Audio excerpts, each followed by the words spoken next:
یہ بات تواتر سے نبی سے ثابت ہے کہ میرے بعد کوئی نبی نہیں ہے. تو جو محمد صلی اللہ علیہ وسلم کے بعد کسی نبی کو نبی مانتا ہے وہ محمد صلی اللہ علیہ وسلم کا منکر ہے حقیقت میں, اور نبی کا منکر کافر ہوتا ہے. تو ابن عربی لکھتے ہیں چنانچہ جو نبوت نبی صلی اللہ علیہ وسلم پر ختم ہوئی وہ محض تشریعی نبوت ہے. نبوت کا مقام ابھی باقی ہے. اس وجہ سے بات صرف یہ ہے کہ اب کوئی نئی شریعت نبی صلی اللہ علیہ وسلم کی شریعت کو نہ منسوخ کرے گی اور نہ آپ کے قانون میں کسی نئے قانون کا اضافہ کرے گی. حضور صلی اللہ علیہ وسلم کا یہ ارشاد کہ نبوت و رسالت ختم ہو گئی, اس لیے میرے بعد اب کوئی رسول اور نبی نہ ہوگا, در حقیقت اسی مدعا کا بیان ہے. آپ کے ارشاد کا مطلب یہی ہے کہ میرے بعد کوئی ایسا نبی نہیں ہوگا جس کی شریعت میری شریعت کے خلاف ہو, بلکہ جب ہوگا تو میری شریعت ہی کا پیرو ہوگا. سن 1993 میں جاوید احمد غامدی صاحب نے ایک مضمون لکھا. اس مضمون کا عنوان تھا اسلام اور تصوف. یہ مضمون غامدی صاحب کی کتاب برہان میں موجود ہے. اس مضمون میں غامدی صاحب نے توحید, نبوت, شریعت اور قیامت کے حوالے سے ہمارے جلیل القدر صوفیاء اکرام کا نقطہ نظر ان کی اپنی کتابوں کے اقتباسات نقل کر کے پیش کیا. اس ضمن میں کم و بیش 40 کے قریب حوالے اپنی کتاب میں نقل کیے. غامدی صاحب توحید پر گفتگو کرنے کے بعد نبوت کو زیر بحث بناتے ہیں. نبوت کے باب میں سب سے پہلے وہ اپنا نقطہ نظر لکھتے ہیں. غامدی صاحب لکھتے ہیں نبوت, قرآن کی روح سے نبوت محمد عربی صلی اللہ علیہ وسلم پر ختم ہو گئی ہے.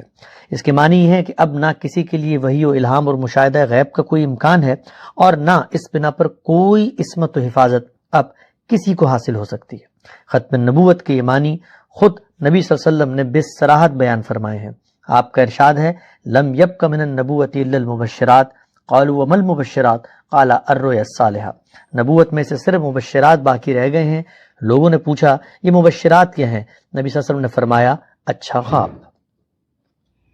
اس کے بعد غامدی صاحب اپنی کتاب کے اسی مضمون میں اہل تصوف کے نبوت کے حوالے سے مختلف افکار کو پیش کرتے ہیں. غامدی صاحب لکھتے ہیں اہل تصوف کے دین میں یہ سب چیزیں اب بھی حاصل ہو سکتی ہیں. ان کے نزدیک یعنی اہل تصوف کے نزدیک اب بھی وحی آتی ہے, فرشتے اب بھی اترتے ہیں, عالم غیب کا مشاہدہ اب بھی ہوتا ہے اور ان کے اکابر اللہ کی ہدایت اب بھی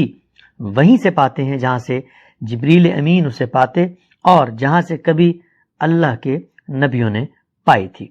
اس کے بعد غامدی صاحب اپنے اسی مضمون میں مختلف صوفیاء کرام کی کتابوں سے اقتباسات نقل کرتے ہیں. مثلا امام غزالی, شاہ اسماعیل شہید, شہاب الدین سہروردی, عبد القریم جیلی, شیخ احمد سرندی, ابو القاسم القشیری کے اقتباسات نقل کرنے کے بعد غامدی صاحب ابن عربی کا ایک اقتباس نقل کرتے ہیں. نبوت کے بارے میں ابن عربی کا نقطہ نظر بیان کرتے ہوئے غامدی صاحب اپنی کتاب برہان کے صفحہ 198 پر لکھتے ہیں کہ ابن عربی بصراحت کہتے ہیں کہ ختم نبوت کے معنی صرف یہ ہیں کہ منصب تشریع اب کسی شخص کو حاصل نہ ہوگا. نبوت کا مقام اور اس کے کمالات اسی طرح باقی ہیں اور اب بھی حاصل ہو سکتے ہیں. اس کے بعد غامدی صاحب اپنے اس دعوے کی دلیل میں ابن عربی کی کتاب فتوحات مکیہ کا ایک اقتباس نقل کرتے ہیں. ابن عربی لکھتے ہیں چنانچہ جو نبوت نبی صلی اللہ علیہ وسلم پر ختم ہوئی وہ محض تشریعی نبوت ہے. نبوت کا مقام ابھی باقی ہے. اس وجہ سے بات صرف یہ ہے کہ اب کوئی نئی شریعت نبی صلی اللہ علیہ وسلم کی شریعت کو نہ منسوخ کرے گی اور نہ آپ کے قانون میں کسی نئے قانون کا اضافہ کرے گی. حضور صلی اللہ علیہ وسلم کا یہ ارشاد کہ نبوت و رسالت ختم ہو گئی, اس لیے میرے بعد اب کوئی رسول اور نبی نہ ہوگا, در حقیقت اسی مدعا کا بیان ہے. آپ کے ارشاد کا مطلب یہی ہے کہ میرے بعد کوئی ایسا نبی نہیں ہوگا جس کی شریعت میری شریعت کے خلاف ہو, بلکہ جب ہوگا تو میری شریعت ہی کا پیرو ہوگا. غامدی صاحب کے اس دعوے اور ابن عربی کے بیان کردہ اقتباس پر بعض اہل علم نے یہ علمی اعتراض اٹھایا کہ غامدی صاحب نے نہ صرف یہ کہ ابن عربی کی کتاب ان کی کتاب فتوحات مکیہ سے آؤٹ آف کانٹیکسٹ نقل کی ہے, بلکہ جو نتیجہ اس سے برآمد کیا ہے وہ بھی کسی طرح درست نہیں ہے. مختلف صاحبان علم کہتے ہیں آپ کے سامنے جناب ابن عربی کی وہ مکمل عبارت پیش کریں گے, اس کا ترجمہ آپ کی خدمت میں پیش کریں گے اور اس عبارت کا پس منظر اور پیش منظر عرض کریں گے. ابن عربی رحمہ اللہ کی عبارت ہم ان کی کتاب فتوحات مکیہ جلد 3 صفحہ 6 کے حوالے سے آپ کے سامنے حرف بحرف پیش کرتے ہیں. یہ اس لیے فإنہ لا خلاف, اس میں کوئی اختلاف نہیں ہے, ان عیسیٰ نبی, کہ عیسیٰ نبی ہیں, ورسول, اور اللہ کے رسول ہیں, وانہ لا لا خلاف انہ ینزل فی آخر الزمان حکمن، اور اس میں کوئی اختلاف نہیں ہے کہ حضرت عیسیٰ علیہ السلام آخری زمانے میں حاکم کی حیثیت سے نازل ہوں گے، مقسطن عدلن، عدل کے ساتھ فیصلہ کرنے والے ہوں گے، بشرعنا، ہماری ہی شریعت کے مطابق فیصلہ کریں گے، لا بشرع آخر، کسی اور شریعت کے مطابق فیصلہ نہیں کریں گے، ولا بشرعہ الذی تعبد اللہ بہ بنی اسرائیل، اور نہ ہی اس شریعت کے مطابق فیصلہ کریں گے جس شریعت کے مطابق وہ بنو اسرائیل میں عبادت کیا کرتے تھے۔ تو یہ ساری کی ساری بات جو ابن عربی نے کی، یہ تمہید تھی حضرت عیسیٰ علیہ السلام کے نزول کے لیے۔ لیکن غامدی صاحب سے زیادتی یہ ہوئی ہے البرہان کتاب کے اندر بھی اور ان کی ویڈیوز کے اندر بھی، میں نے ان تک یہ بات کنوے کر دی ہے، ایک اپنے ہمارے کامن دوست ہیں ان کے تھرو، کہ جو انہوں نے فتوحات مکیہ کی عبارت پیش کی ہے، فتوحات مکیہ کے اندر کئی باتیں جو کتاب و سنت کے منافی ہیں، جھوٹی حدیثیں بھی وہ لکھتے ہیں جن کو محدثین نے جھوٹی حدیثیں ڈکلیئر کیا ہوا ہے، موضوع روایتیں، ضعیف تو کثرت کے ساتھ ہیں، قرآن کی آیات کے ساتھ جو کچھ کیا وہ علیحدہ، لیکن جو جرم ابن عربی نے نہیں کیا ہوا وہ ان کے کھاتے میں نہیں ڈالنا چاہیے۔ یہ غامدی صاحب نے جو عبارت پڑھی ہے نا، یہ ابن عربی نے معاذ اللہ استغفر اللہ ختم نبوت کے خلاف نہیں لکھی تھی، اس میں وہ لکھتے ہیں کہ جہاں تک مقام اور کمالات نبوت کا تعلق ہے تو یہ نبی صلی اللہ علیہ وآلہ وسلم کے بعد بھی جاری ہے۔ اب عام آدمی اگر اتنا جملہ پڑھے تو وہ تو ظاہرہ پریشان ہو جائے گا کہ یار ختم نبوت پھر کیا ہے، کہ اگر یہ معاملات آگے بھی چل رہے ہیں۔ یہ تمہید ہے ایک رزلٹ جو انہوں نے نکالا ہے اس کی، پھر اس میں وہ بریف کرتے ہوئے کہتے ہیں کہ نبی علیہ السلام کے بعد کوئی نبی نہیں آئے گا، اس کا مطلب یہ نہیں ہے جو عوام الناس سمجھ رہی ہے، اس کا مطلب یہ ہے کہ کوئی ایسا نبی نہیں آئے گا جو نئی شریعت لے کر آئے۔ تو غامدی صاحب کہتے ہیں دیکھیں اس کا مطلب ہے کہ وہ نبی علیہ السلام کے بعد نبی مانتے ہیں، بالکل یہاں تک رزلٹ ٹھیک ہے، لیکن غامدی صاحب اس سے آگے بھی 2 لائنیں پڑھ لیں کہ وہ یہ تمہید کس کے لیے بنا رہے ہیں۔ نہ معذرت کے ساتھ انہوں نے البرہان کتاب میں لکھی، نہ اپنی ویڈیو میں اس کو بیان کیا، اور یہ میں سمجھتا ہوں کہ میں غامدی صاحب کے لیے سخت جملہ نہیں بولتا چونکہ وہ بھی اپنے مخالفین کے نہیں بولتے، میں انہی کی لینگویج میں ان کو جواب دیتا ہوں کہ بڑی مشکل سے آپ کے بارے میں حسن ظن قائم رہتا ہے۔ اس تنقید کو سننے کے بعد یہ اہم سوال سامنے آتا ہے کہ کیا غامدی صاحب نے اپنے اس اقتباس میں سیدنا مسیح کے ذکر کو ترک کر دیا تھا، اور سیدنا مسیح کا ذکر شامل کرنے سے کیا اس پوری عبارت کا رخ تبدیل ہو جاتا ہے؟ ہمارے علماء اکرام نے یہ بتانے کی کوشش کی کہ غامدی صاحب نے اگر سیدنا مسیح کا ذکر اس میں شامل کر دیا ہوتا تو وہ کبھی بھی اس نتیجے تک نہیں پہنچ سکتے تھے جو نتیجہ انہوں نے ابن عربی کی عبارت سے اخذ کیا۔ علماء اکرام نے بتایا کہ ابن عربی اپنی اس متعلقہ عبارت میں کسی نبوت کے مقام یا اس کے کمالات کی بات نہیں کر رہے، بلکہ وہ صرف اور صرف سیدنا مسیح کی آمد اور ان کی آمد کے حوالے سے ختم نبوت پر پیدا ہونے والے اشکال کا جواب دے رہے ہیں۔ یہ بہت اہم اعتراض ہے۔ آئیے دیکھتے ہیں کہ غامدی صاحب نے فتوحات مکیہ سے جو اقتباس نقل کیا تھا وہ پورا اقتباس کیا ہے، اس میں بات شروع کہاں سے ہوتی ہے، سیدنا مسیح کا ذکر کس مقام پر آتا ہے، اور وہ بات آگے بڑھتے ہوئے کس نتیجے پر پہنچتی ہے۔ اس لیے کہ جب تک بات کو شروع سے آخر تک نہ سمجھا جائے، نہ غامدی صاحب کا نقطہ نظر سمجھا جا سکتا ہے اور نہ ہی علماء کرام کی غامدی صاحب کے پیش کردہ اقتباس پر تنقید کو سمجھا جا سکتا ہے۔ آئیے اب ہم جناب ابن عربی کی کتاب فتوحات مکیہ سے اس اقتباس کا علمی مطالعہ کرتے ہیں اور یہ جاننے کی کوشش کرتے ہیں کہ جناب ابن عربی اپنی اس کتاب کے اس حصے میں گفتگو کا آغاز کیسے کر رہے ہیں، اس گفتگو کو وہ آگے کیسے بڑھاتے ہیں، اور پھر اس کا کیا نتیجہ ہے جو وہ برآمد کرتے ہیں۔ ابن عربی لکھتے ہیں، اور یہ باب ان مسائل پر مشتمل ہے جن کو اللہ کے بندوں میں سے صرف وہ اکابر ہی جانتے ہیں جو اپنے زمانے میں اسی طرح بمنزلہ انبیاء ہوتے ہیں جس طرح انبیاء زمانہ نبوت میں ہوتے ہیں، اور یہ نبوت عامہ ہے۔ چنانچہ جو نبوت رسول اللہ صلی اللہ علیہ وسلم کی وجود مسعود پر ختم ہوئی وہ محض تشریعی نبوت ہے نبوت کا مقام نہیں ہے۔ اس وجہ سے بات صرف یہ ہے کہ اب کوئی نئی شریعت نبی صلی اللہ علیہ وسلم کی شریعت کو نہ منسوخ کرے گی اور نہ آپ کے قانون میں کسی نئے قانون کا اضافہ کرے گی۔ ابن عربی لکھتے ہیں حضور صلی اللہ علیہ وسلم کا یہ ارشاد کہ نبوت و رسالت ختم ہو گئی ہے، اس لیے میرے بعد اب کوئی رسول اور نبی نہ ہوگا، در حقیقت اسی مدعا کا بیان ہے۔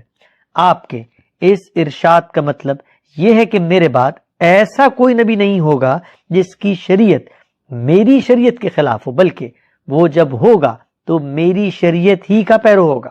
اسی طرح کوئی رسول بھی نہیں ہوگا، یعنی کوئی ایسا رسول بھی میرے بعد اللہ کی مخلوقات میں سے کسی کی طرف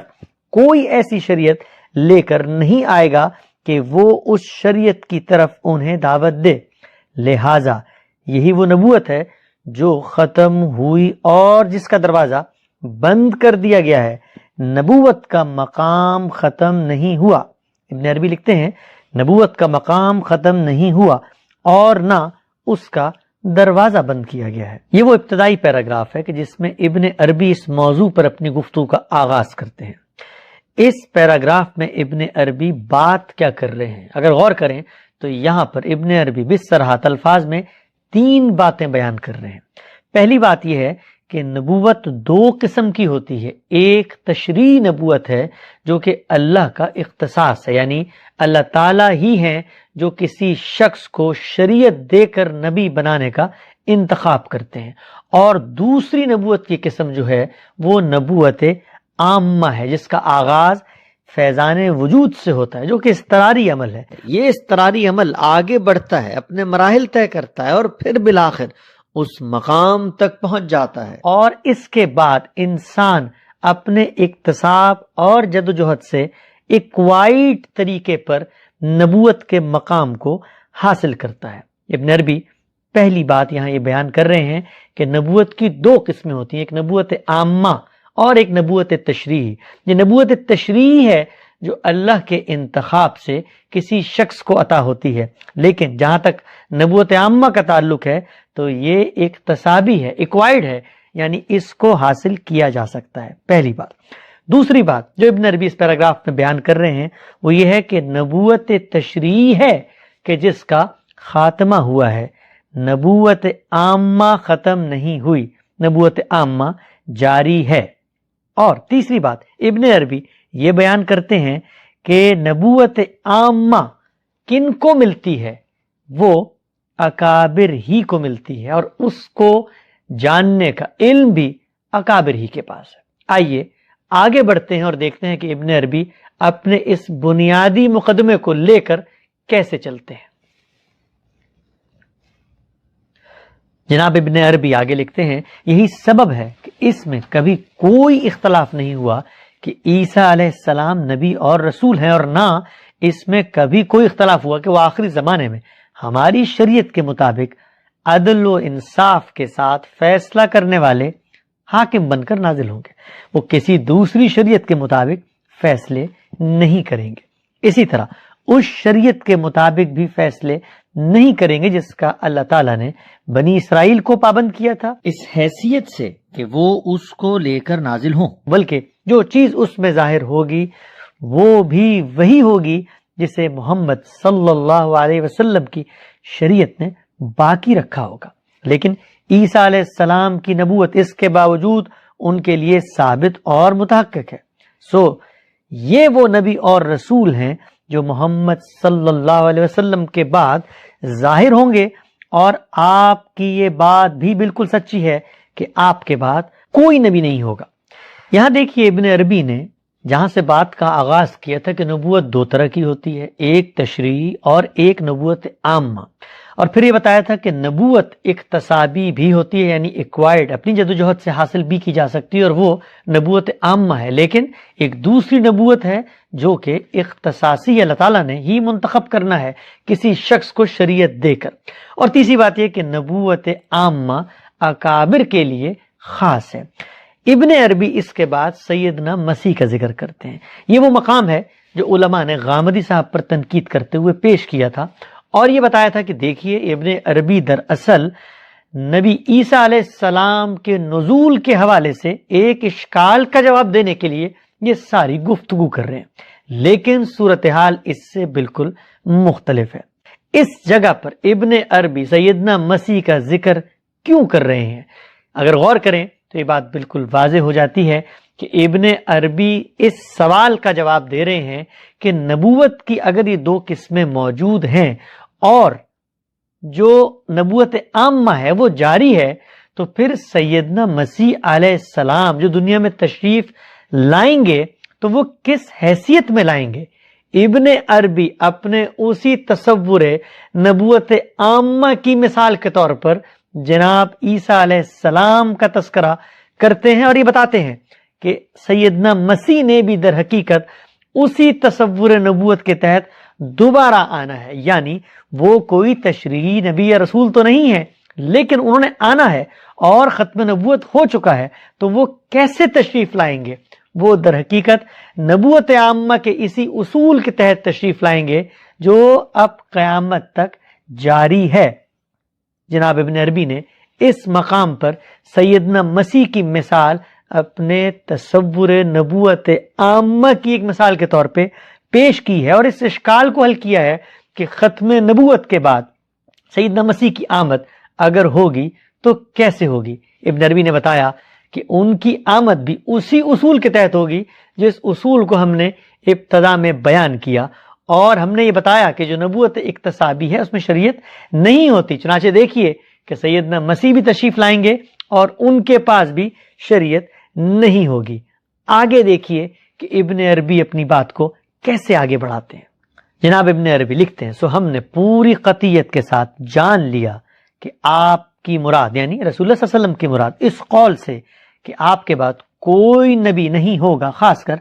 تشریعی نبوت تھی۔ یہی وہ چیز ہے جسے اہل نظر کے ہاں اختصاص سے تعبیر کیا جاتا ہے، اور جب وہ یعنی اہل نظر کہتے ہیں کہ نبوت کوئی اکتسابی چیز نہیں ہے تو اس سے بھی ان کی مراد یہی تشریعی نبوت ہوتی ہے۔ رہے وہ لوگ جو اکتساب نبوت کے قائل ہیں تو اس سے وہ اللہ کے ہاں خاص اس مقام نبوت کا حصول ہی مراد لیتے ہیں جس میں کوئی شریعت نہیں ہوتی، نہ ان کے لیے اور نہ دوسروں کے لیے۔ سو جس نے یہ سمجھا کہ نبوت ہوتی ہی شریعت اور نصب احکام ہے، وہ تو یہی کہے گا کہ یہ اللہ کا اختصاص ہے، یہ اکتسابی نہیں ہو سکتی۔ یہاں غور کیجئے، ابن عربی نے اس مقام پر اپنی وہی بات جس سے انہوں نے گفتگو کا آغاز کیا تھا اور جس پر ایک مثال دیتے ہوئے سیدنا مسیح کی آمد کو بھی اپنے اسی تصور نبوت عامہ کے اندر ایڈجسٹ کیا تھا، اسی کو دوبارہ ابن عربی الفاظ میں بیان کر رہے ہیں اور یہ بتا رہے ہیں کہ جس مقام نبوت کی ہم بات کر رہے ہیں وہ مقام باقی ہے، جو چیز ختم ہوئی ہے وہ تشریعی نبوت ہے۔ اور ابن عربی بہت واضح الفاظ میں یہ بتا رہے ہیں کہ جو لوگ یہ کہتے ہیں کہ نبوت اکتسابی بھی ہوتی ہے یعنی اپنی جدوجہد سے ایکوائرڈ طریقے سے حاصل کی جا سکتی ہے، وہ در حقیقت اس ہی مقام نبوت کی بات کر رہے ہوتے ہیں جو ہم نے بیان کی، وہ اس سے شریعت والی نبوت مراد نہیں لیتے۔ یہاں دیکھیے ابن عربی نے جہاں سے بات کا آغاز کیا تھا اور پھر سیدنا مسیح کی مثال آئی تھی، اس کے بعد پھر اپنی اسی اصل بات کو دوہرا دیا ہے۔ آگے دیکھیے، جناب ابن عربی لکھتے ہیں، چنانچہ جب تم ابو حامد غزالی اور بعض دوسرے بزرگوں کی طرح کسی اللہ والے صاحب کشف کا کلام دیکھو کہ وہ اپنے اس کلام سے نبوت کے اکتسابی ہونے کی طرف اشارہ کر رہا ہے تو سمجھ لو کہ اس سے ان کی مراد اس کے سوا کچھ نہیں جو ہم نے اوپر بیان کر دیا، اور ہم نے یہی حقیقت اس کتاب میں نماز کے باب کے آخر میں نبی صلی اللہ علیہ وسلم پر درود بھیجنے کی فصل میں بھی واضح کی ہے۔ یہی وہ مقربین ہیں جن کے بارے میں اللہ تعالیٰ نے فرمایا ہے عینن یشربو بہل مقربون۔ اللہ تعالیٰ نے اپنے نبی عیسیٰ علیہ السلام کی صفت اس لفظ سے بیان کی ہے، وجیہن فی الدنیا والآخرہ ومن المقربین، ملائکہ کو بھی اسی سے موصوف کیا، لہذا فرمایا ولل ملائکۃ المقربون۔ یہاں دیکھیے ابن عربی نے امام ابو حامد غزالی کا حوالہ دے کر یہ کہا کہ وہ اصولی بات، وہ ابتدائی بات جو ہم نے بیان کی تھی کہ نبوت عامہ اور نبوت تشریع دو مختلف چیزیں ہیں، تو امام ابو حامد غزالی کے کلام میں بھی اسی بات کے اشارے ملتے ہیں۔ یعنی ابن عربی کے مطابق امام ابو حامد غزالی بھی در حقیقت اسی نبوت عامہ کے تصور کو پیش کر رہے ہیں۔ ابن عربی اپنی اس اقتباس میں یہ بھی بیان کرتے ہیں کہ یہ جو مقام نبوت ہے جن کو حاصل ہوتا ہے، انہی کے بارے میں قرآن مجید میں یہ کہا گیا ہے کہ وہی تو لوگ ہیں جو مقربون ہیں، اور سیدنا مسیح کو جن کی آمد ختم نبوت کے بعد اسی نبوت عامہ کے تصور کے ساتھ ہوگی، کیونکہ وہ بغیر شریعت کے نبی اور رسول کی حیثیت سے ہی آتے ہیں، تو ان کو بھی قرآن مجید نے مقربون ہی میں شمار کیا ہے۔ اور اسی طریقے سے وہ فرشتے جن کو اللہ تعالیٰ نے یہ مقام دیا ہوا ہے لیکن ان کے پاس شریعت نہیں، وہ بھی در حقیقت اللہ کی نظر میں قرآن مجید نے یہ جو صفت بیان کی ہے مقربین کی، انہی میں شمار ہوتے ہیں۔ اس کے بعد آگے دیکھیے ابن عربی اپنی اس بات کو آگے کیسے بڑھاتے ہیں۔ جناب ابن عربی لکھتے ہیں پھر یہ بات بھی قطعیت کے ساتھ معلوم ہے کہ جبریل رسول اللہ صلی اللہ علیہ وسلم پر وحی لے کر نازل ہوتے تھے، لیکن اس کے باوجود کہ وہ اسی مقام کے حامل تھے، شریعت میں ان پر لفظ نبی کا اطلاق نہیں کیا گیا۔ سو بالکل واضح ہو گیا کہ نبوت اللہ کے نزدیک ایک مقام ہے۔ یہ جملہ ہم دوبارہ پڑھتے ہیں۔ سو بالکل واضح ہو گیا کہ نبوت اللہ کے نزدیک ایک مقام ہے جو انسانوں کو ملتا ہے، اور وہ انسانوں میں سے اکابر کے لیے خاص ہے۔ ابن عربی اپنی کتاب فتوحات مکیہ کے اسی اقتباس میں لکھتے ہیں کہ نبوت اللہ کے نزدیک ایک مقام ہے جو انسانوں کو ملتا ہے، اور وہ انسانوں میں سے اکابر کے لیے خاص ہے۔ یہ شریعت والے نبی کو بھی دیا جاتا ہے، اور اس شریعت والے نبی کے تابع کو بھی جو اسی کے طریقے پر چلتا ہے۔ اللہ تعالیٰ نے فرمایا ہے اور اس کے بھائی ہارون کو ہم نے اپنی عنایت سے نبی بنا کر اسے دے دیا۔ چنانچہ جب اس مقام نبوت کو تابع کی نسبت سے دیکھا جاتا ہے، اور اس لحاظ سے کہ اس کو یہ مقام اس کی اتباع سے حاصل ہوا، تو اس مقام کے حامل کو مکتسب اور اس اتباع کے لیے اس کی جدوجہد کو اکتساب کا نام دیا جاتا ہے، جبکہ اس کے پاس اس کے پروردگار کی طرف سے کوئی ایسی شریعت نہیں آئی ہوتی جو اس کے ساتھ خاص ہو، اور نہ کوئی ایسی شریعت جسے وہ دوسروں کو پہنچائے۔ ہارون علیہ السلام ایسے ہی نبی تھے۔ یہاں دیکھیے ابن عربی نے 3 باتیں نہایت وضاحت سے الفاظ میں بیان کر دی، اور اپنا وہی اصل تصور نبوت عامہ جو ابتدا میں بیان ہوا، اور جس میں پھر سیدنا مسیح کے نزول کو ایڈجسٹ کیا گیا، اور پھر جس کے بعد یہ بتایا گیا کہ وہ اکابر کے لیے خاص ہے، وہی وہ مقام ہے کہ جس کا خاتمہ نہیں ہوا، اس میں اور تشریع نبوت میں فرق ہوتا ہے۔ ابن عربی یہاں اپنی کتاب کے اس اقتباس میں 3 باتیں واضح کرتے ہیں۔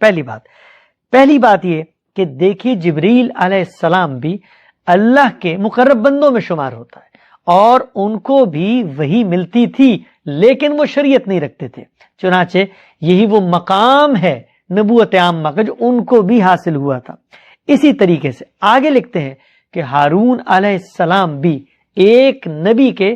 تابع کی حیثیت سے آئے تھے، ان کے پاس بھی کوئی مستقل الگ شریعت نہیں تھی، چنانچہ وہ بھی اسی نبوت عامہ کے تصور کے تحت اس مقام تک پہنچ گئے تھے۔ اس کے بعد ابن عربی اپنی اس کتاب کے اس اقتباس میں ایک بات نہایت وضاحت سے کہتے ہیں، ہم ان کی بات کو دوبارہ پڑھتے ہیں۔ ابن عربی کہتے ہیں نبوت اللہ کے نزدیک ایک مقام ہے جو انسانوں کو ملتا ہے، اور وہ انسانوں میں سے اکابر کے لیے خاص، یہ شریعت والے نبی کو بھی دیا جاتا ہے، اور اس شریعت والے نبی کے تابع کو بھی جو اسی کے طریقے پر چلتا ہے۔ تو یہ پورا اقتباس سیدنا مسیح کے تذکرے کے بعد ابن عربی بیان کر رہے ہیں۔ آگے سنیے، ابن عربی لکھتے ہیں اس مقام کا وجود متحقق ہے، لیکن ہم نے اس پر لفظ نبوت کے اطلاق کا دروازہ بند کر دیا ہے تاکہ کوئی خیال کرنے والا یہ خیال نہ کرے کہ نبوت کے اس لفظ کا اطلاق کرنے والا یہ شخص اس سے شریعت والی نبوت مراد لے رہا ہے اور اس طرح غلطی میں پڑ جائے، جس طرح کے بعض لوگوں نے امام ابو حامد غزالی کے بارے میں یہی خیال کیا اور کہنے لگے کہ انہوں نے کیمیائے سعادت اور بعض دوسری کتابوں میں نبوت کے اکتساب کی بات کی ہے۔ ہم اس سے اللہ کی پناہ مانگتے ہیں کہ ابو حامد کی مراد اس سے کچھ مختلف ہو جو ہم نے اوپر بیان کیا۔ اللہ نے چاہا تو ہم آگے اس مقام کے ساتھ خاص ان اسرار کا ذکر کریں گے جو اس کے حاملین سے مختص ہوتے ہیں، وہ اسرار جنہیں وہی جانتے ہیں جن کو وہ حاصل ہو جاتے ہیں۔ یہاں دیکھیے آخر میں ابن عربی نے اپنی پوری بحث کا خلاصہ بیان کر دیا ہے۔ یہاں پر بھی ابن عربی 3 باتیں بیان کر رہے ہیں۔ پہلی بات کہ یہ جو پورا تصور ہم نے اسٹیبلش کیا، جس کی مثالیں ہم نے بتائیں، جس کے تحت سیدنا مسیح کی آمد ثانی کو ہم نے ایڈجسٹ کیا ہے، ہم نے بتایا کہ ہارون بھی کس نوعیت کے نبی تھے، ہم نے بتایا کہ نبوت ایک مقام ہے جو انسانوں کو حاصل ہوتی ہے اور اکابر کے لیے خاص ہے۔ اسی کے بارے میں ابن عربی اپنے اقتباس کے آغاز میں کہتے ہیں کہ اس مقام کا وجود متحقق ہے، یعنی یہ ایک ثابت شدہ حقیقت ہے کہ نبوت کی 2 قسمیں، ایک تشریعی اور ایک نبوت عامہ۔ اور ابن عربی یہ کہتے ہیں کہ یہ بات بھی ثابت شدہ ہے، دوسری بات کہ نبوت عامہ اکتسابی ہے، ایکوائرڈ ہے، انسان حاصل کرتا ہے اور انسانوں میں سے اکابر کے لیے خاص ہے۔ لیکن تیسری بات ابن عربی بیان کرتے ہیں کہ کسی کو غلط فہمی نہ ہو کہ ہم جب اس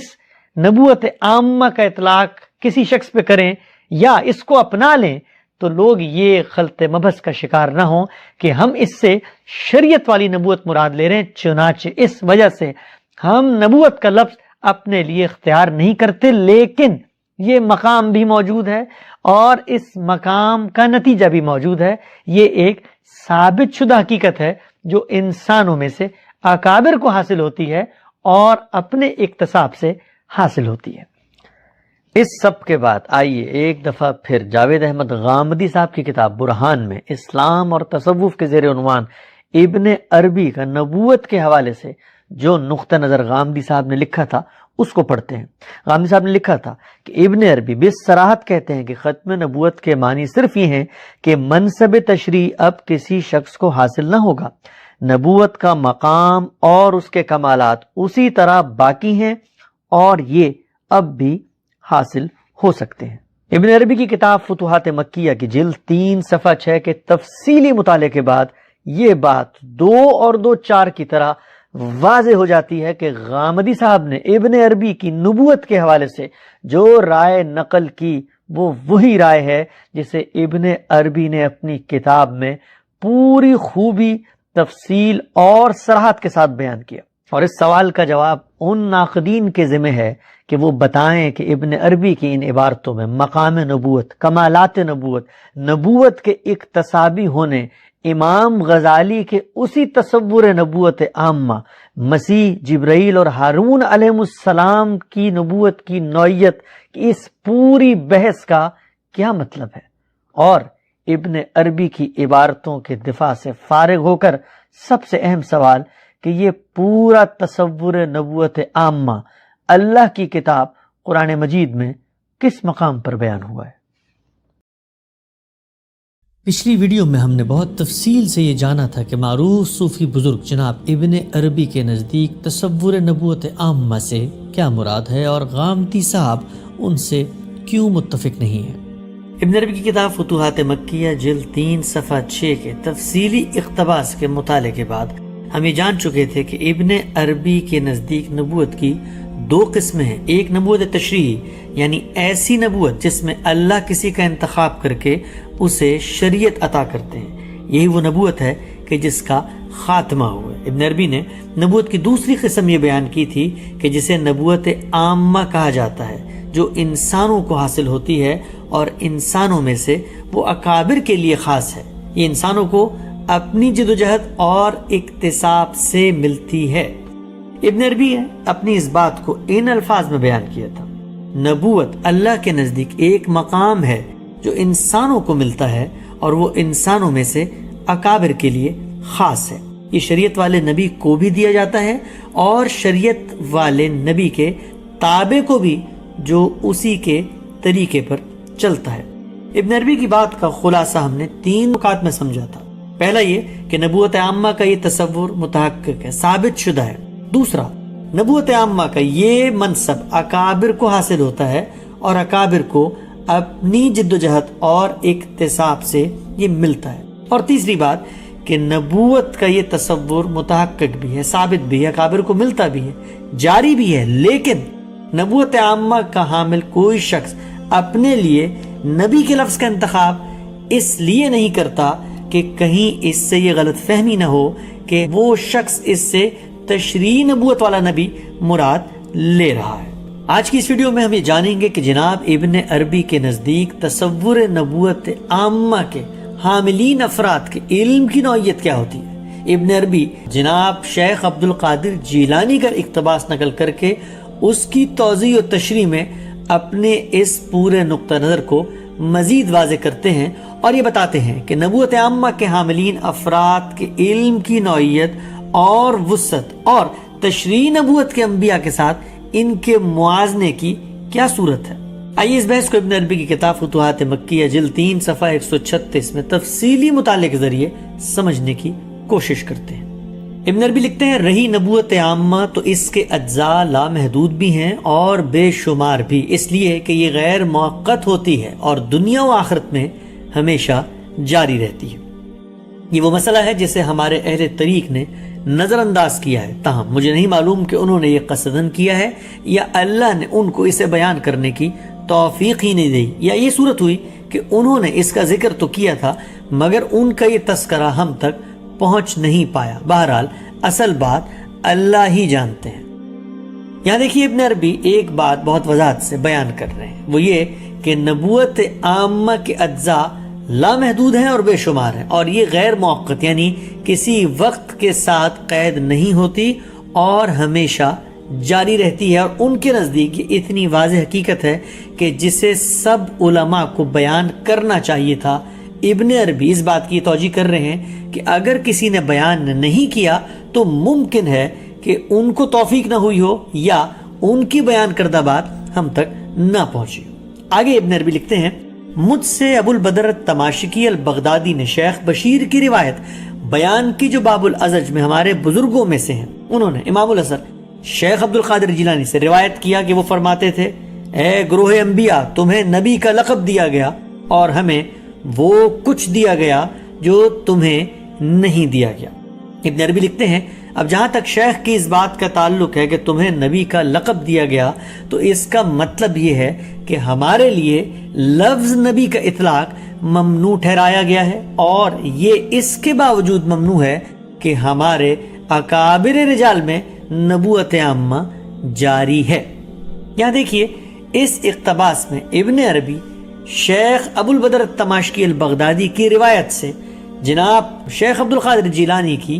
ایک بات نقل کرتے ہیں. یہاں یہ جان لینا چاہیے ہے کہ شیخ عبد القادر جیلانی کون ہے. یہ شیخ عبد القادر جیلانی وہی ہیں جنہیں تصوف کی روایت میں غوث اعظم کی اصطلاح میں پکارا جاتا ہے اور تصوف کے تمام بڑے مشائخ اور علماء اپنی کتابوں میں ان کے مرتبے اور کرامات کی تفصیل بیان کرتے ہیں. یہ وہی شیخ عبد القادر جیلانی ہے. ابن عربی یہاں اپنے اس اقتباس میں شیخ عبد القادر جیلانی کے ایک قول کو نقل کرتے ہیں. وہ قول یہ ہے کہ اے گروہ انبیاء، تمہیں نبی کا لقب دیا گیا اور ہمیں وہ کچھ دیا گیا جو تمہیں نہیں دیا گیا. ابن عربی اپنے اس اقتباس میں شیخ عبد القادر جیلانی کے اس اقتباس کی تائید فرماتے ہوئے یہ لکھتے ہیں اور توجیہ کرتے ہیں کہ یہاں پر شیخ کی بات کی مراد دراصل یہ ہے کہ ہم اپنے لیے نبی کا لفظ استعمال نہیں کرتے، لیکن اس کے باوجود ابن عربی کے الفاظ میں نبوت کا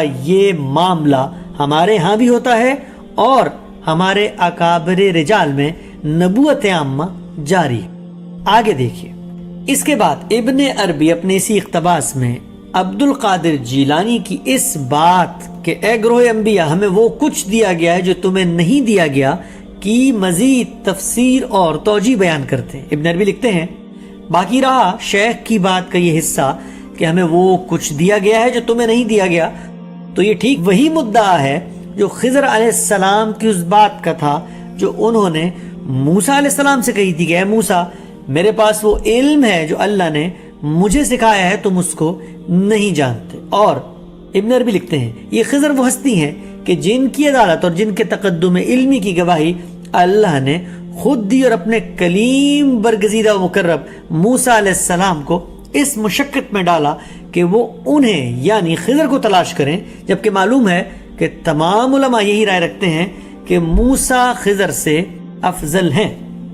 یہاں دیکھیے ابن عربی شیخ عبد القادر جیلانی کی اس بات کہ اے گروہ انبیاء میں وہ کچھ دیا گیا جو تمہیں نہیں دیا گیا کی تفصیل میں بیان کرتے ہیں کہ نبوت عامہ کے حاملین ان افراد کو جو کچھ حاصل ہوتا ہے اس کی نوعیت بالکل وہی ہے جو خضر علیہ السلام کے علم کی تھی، یعنی موسیٰ علیہ السلام ایک تشریعی نبی تھے لیکن خضر علیہ السلام کا علم جس کے بارے میں اللہ نے خود بیان کر دیا کہ موسیٰ علیہ السلام کے علم سے زیادہ تھا، تو خضر علیہ السلام کے علم کی جو نوعیت تھی نبوت عامہ کے حامل ان افراد کے علم کی نوعیت بھی وہی ہوتی ہے۔ اس کے بعد ابن عربی اس بات کا جواب بھی دیتے ہیں کہ یہ بات تو سب مانتے ہیں کہ تشریعی نبوت کے حامل انبیاء افضل ہیں، لیکن اس کے باوجود موسیٰ نے خضر کو تلاش کیا، یعنی خضر کا علم موسیٰ علیہ السلام کے علم سے آگے تھا۔ آگے دیکھیے شیخ ابن عربی جناب عبد القادر جیلانی کی اس بات کی مزید توضیح میں کیا کہتے ہیں۔ ابن عربی لکھتے ہیں ایک دوسری صورت یہ ہو سکتی ہے کہ اگر شیخ عبد القادر جیلانی رضی اللہ تعالی عنہ نے اے گروہ انبیاء میں لفظ انبیاء سے نبوت عامہ کے حاملین انبیاء اولیاء مراد لیے ہیں تو پھر وہ اپنے اس قول میں اس بات کی تصریح کر رہے ہیں کہ اللہ نے ان کو یعنی شیخ عبد القادر جیلانی کو جو علم عطا فرمایا ہے وہ نبوت عامہ کے دوسرے حاملین کو نہیں دیا گیا، اس لیے کہ اللہ نے ان میں سے کسی کو افضل اور کسی کو مفضول تو بنایا ہی ہے، سو اس طرح کی بات پر تو کسی کو بھی تعجب نہیں ہوگا۔ یہاں دیکھیے جناب ابن عربی شیخ عبد القادر جیلانی کے اس فقرہ کہ اے گروہ انبیاء میں لفظ انبیاء کی ایک دوسری توجیہ اور تعویل بیان کرتے ہیں۔ ابن عربی کے بارے میں ہم نے یہ جانا تھا کہ وہ ہمیشہ یہ کہتے چلے آئے کہ نبوت عامہ جاری ہے، متحقق ہے، ثابت ہے، اکابر کے لیے خاص ہے، لیکن ہم نبوت عامہ کے حامل کسی فرد پر نبی کے لفظ کا اطلاق نہیں کریں گے۔ یہاں اس مقام پر جناب ابن عربی شیخ عبد القادر جیلانی کی عبارت کی ایک دوسری تعویل اور توجیہ بیان کرتے ہوئے نبوت عامہ کے حاملین ان افراد پر نبی ہونے یعنی انبیاء اولیاء مراد لینے کی توجیہ پیش کرتے ہیں۔ ایک دفعہ پھر پڑھتے ہیں کہ ابن عربی نے اپنی بات میں کیا کہا تھا۔ ابن عربی نے لکھا اگر شیخ عبد القادر جیلانی رضی اللہ تعالیٰ عنہ نے اے گروہ انبیاء میں لفظ انبیاء سے نبوت عامہ کے حاملین انبیاء اولیاء مراد لیے ہیں تو پھر اس قول میں اس بات کی تصریح ہے کہ اللہ نے ان کو یعنی شیخ عبد القادر جیلانی کو جو علم عطا فرمایا وہ نبوت عامہ کے دوسرے حاملین کو نہیں دیا گیا، یعنی ابن عربی اس مقام پر نبوت عامہ کے حامل افراد کے لیے انبیاء اولیاء کی ایک اصطلاح بھی استعمال فرما رہے ہیں۔ اس پورے اقتباس کو پڑھنے کے بعد تین باتیں بالکل واضح ہو کر سامنے آ جاتی ہیں کہ ابن عربی کے نزدیک نبوت عامہ کے اجزاء بے شمار بھی ہیں، لامحدود بھی ہیں، اور یہ سلسلہ غیر موقت ہے جو کہ ہمیشہ کے لیے جاری ہے۔ دوسری بات ابن عربی شیخ عبد القادر جیلانی کی یہ بات کہ اے گروہ انبیاء تمہیں نبی کا لقب دیا گیا ہے اور ہمیں وہ کچھ دیا گیا ہے جو تمہیں نہیں دیا گیا کی تائید کرتے ہیں، اور اس تائید کے اندر وہ اس کی توجیہ کرتے ہوئے یہ بیان کرتے ہیں کہ جو کچھ نبوت عامہ کے حاملین کو حاصل ہوتا ہے وہ وہی علم ہے جو خضر علیہ السلام کو حاصل ہوا تھا، یعنی موسیٰ علیہ السلام جو کہ تشریعی نبی تھے ان سے بڑھ کر جو علم خضر کو دیا گیا تھا نبوت عامہ کے حاملین ان افراد کو بھی وہی علم دیا جاتا ہے۔ رہی یہ بات کہ ان میں افضل کون ہے تو اس سے کوئی شبہ نہیں کہ افضل تو تشریح نبوت کے حاملین ہی ہوتے ہیں، لیکن علم کی نوعیت میں کون ممتاز، برتر اور منفرد ہے تو وہ خضر علیہ السلام ہی تھے۔ گویا نبوت عامہ کے حاملین افراد کو علم کی نوعیت بھی یہی ہوتی۔ اور تیسری اور سب سے نازک بات جو ابن عربی اپنے اس اقتباس میں شیخ عبد القادر جیلانی کی بات کی توجیہ کرتے ہوئے بیان کرتے ہیں کہ ان کی یہ بات کہ اے گروہ انبیاء تمہیں نبی کا لقب دیا گیا ہے، میں گروہ انبیاء سے مراد نبوت عامہ کے حاملین انبیاء اولیاء ہیں، یعنی ابن عربی نبوت عامہ کے حاملین افراد کے لیے بھی انبیاء اولیاء کی یہ اصطلاح استعمال کرتے ہیں۔ اس تمام گفتگو کو سننے کے بعد یہ بات بالکل واضح ہو جاتی ہے کہ ابن عربی کے نزدیک نبوت عامہ کے جو مدارج ہیں اس کی ابتدا فیضان وجود سے ہوتی ہے، اور پھر اس کے بعد انسان اپنی جد و جہد اور اکتساب سے اس مقام تک پہنچ جاتا ہے جس مقام تک پہنچنے کے بعد اس کے علم کی نوعیت وہی ہو جاتی ہے جو خضر علیہ السلام کے علم کی نوعیت تھی۔ اگلی ویڈیو میں ہم یہ جانیں گے کہ ابن عربی کے نزدیک نبوت عامہ کے حاملین ان افراد کو جب یہ علم حاصل ہو جاتا ہے تو پھر کن صلاحیتوں اور طاقت کا ظہور ان کی زندگی میں ہوتا ہے۔